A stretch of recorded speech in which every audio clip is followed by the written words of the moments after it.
Since I already put table 3 in the queue, Madame. Thank you very much. Very excited to say something.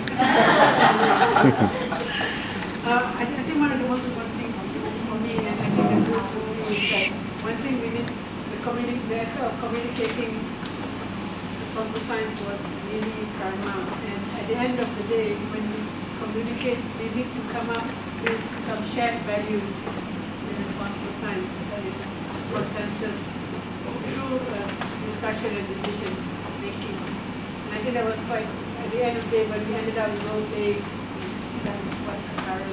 So shared values? Let's say, yeah. And shared decision making. Establishing shared values in... Through communication. Okay. Shared, establish shared values through communication about responsible conduct of science. Okay. At the end, it's also the shared decision making. Everybody has to fix that. Got it. Okay. All right. Okay. Anyone else? We think case studies are good ways of sensitizing students to the issues related to responsible conduct. Okay. Sorry. So again, the use of case studies. Use of case studies. And a vehicle for... Sensitizing. Yeah, okay. Again, all right. Anyone else? Anyone else? Going once? I think just one other thing is that, I know for the use of Malaya, we have a lot of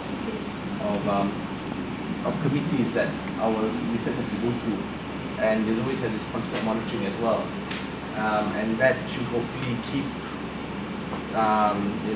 the good scientific practices that we're doing, and keep us in check. So it should be more like there's always a monitoring, consistent monitoring. I think another thing that we need to, just because some researchers may just slowly veer off the straight path, and just there's enough time to push it back and then explain as well what is wrong and how come this can't be done, and then. Okay. Somebody help me out. Try to condense what. Implementing the values. Yeah. Or monitoring of values. Monitoring and revisiting values so that the community is always in consensus, agreeing, reaching consensus. And the thing is, I think with values is that, it has to be, since you're talking about monitoring, it's something which is very dynamic. It's just like, talking about religion, it's very dynamic. It goes according to time, you have to change according to time. And I think this is what, perhaps that could be incorporated inside there. It has to be something that is dynamic. That's responsible science we're talking about. I guess it's beyond rules, right? Yeah. It's conduct rather than rules.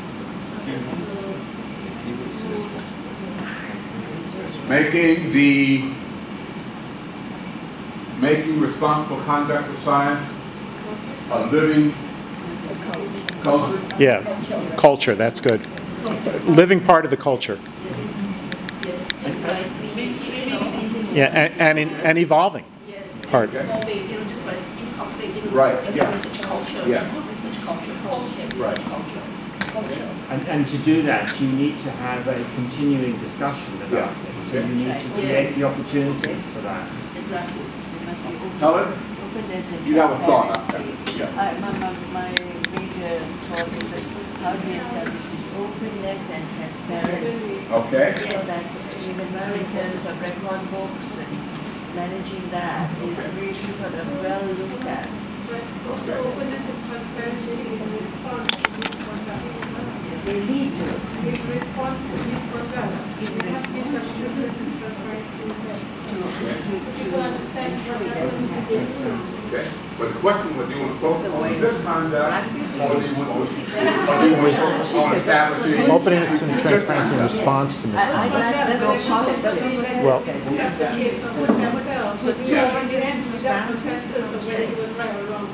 And I think it's, What is your, okay, so that openness and transparency is in response to as a way to respond to misconduct, yes? And is that what you said too? not Sure. in response to, no. It's to establish that culture Yes. of openness and transparency within, obviously it cannot be to the whole Yes. world, but within that group, within the project, within the members of that group, so that it is, and then you are all the time looking at responsible science in the context, in that context. I think from what I'm just hearing, between the two discussions here, Yes. it's basically, like what Jim has mentioned is, you're promoting good science, the practice of good science. But on the other hand, you also have misconduct. So what are you doing with the misconduct? It's the same like health. You have prevention and rehabilitation. So you want to pump more into prevention.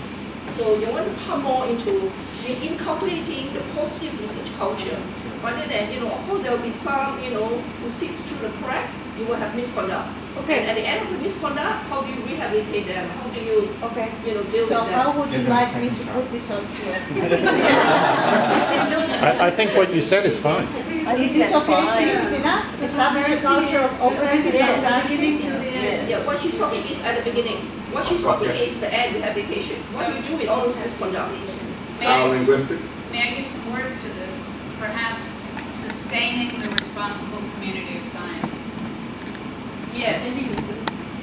Yeah, now we are talking about sustainability. Put in a buzzword. Okay. Sustain. Sustainability of the community of science, the responsible community of science. So it's not a one-time thing, it requires ongoing work. Would you also agree to sustain and nurture? Of the responsible Yeah, community of science, Liz? Sustainability and nurturing of. But I thought you nurture was an agenda. Okay. Sure. All right. It's all the long words. It's all the long words. I know. We're all academics. Of course, they're long words. Seeing you flabbergasted. I mean, after all, I'm just but I'm still having trouble wrapping my. I mean, I feel like I'm trying to empty the ocean with a strainer, with a sieve. That word makes sense. Yeah. Okay. And as I try to lift it out, it's all leaking out of it. I'm getting a lot of leakage here. All right. Here's what I want to do now. I want to take these, but first I'm going to ask Lita if she will sort of read them out just of all the ones that are there. And then what we're going to do is we're going to put those back there on the board so you can see them all. And then what I'm going to ask is that each person step back, take a look at the list. And you may see some that were introduced by someone else that you like better than one you originally introduced. Because I want to narrow this list down to a number that we can sort of wrap our arms around. And I arbitrarily picked 5. And so I will ask each person in the room who will then go back there and put a check mark by 5 of the ones that are on the list. And then I will get someone who can count to assist me in tallying up the ones that get the most votes, and then we'll talk some more. Do we understand the process? Yes. Okay? Okay. Madame So Scribe. we had higher order cognitive skills and lower order cognitive skills. Then I condensed the 3 different things about active learning as in methods of active learning, because I think the examples are just that. Build a conceptual framework, research misconduct, application questions as a form of assessment, passive versus active learning, dual use research, goals and measurable objectives, focus on student-centered learning, inquiry-based learning, ensure the use of good scientific practices, learning through student interactions, establish shared values on responsible science through communication, Using case studies as a method to teach responsible science. Make responsible conduct of science part of the living academic culture. Establish a culture of openness and transparency. Sustainability of the responsible community of science. Okay, These are what I have. right. Okay? So we'll take those, put them back here, and then each of you have 5 votes. And so check off the 5 that you like. And 5 is the number of fingers on one hand. Let me help you.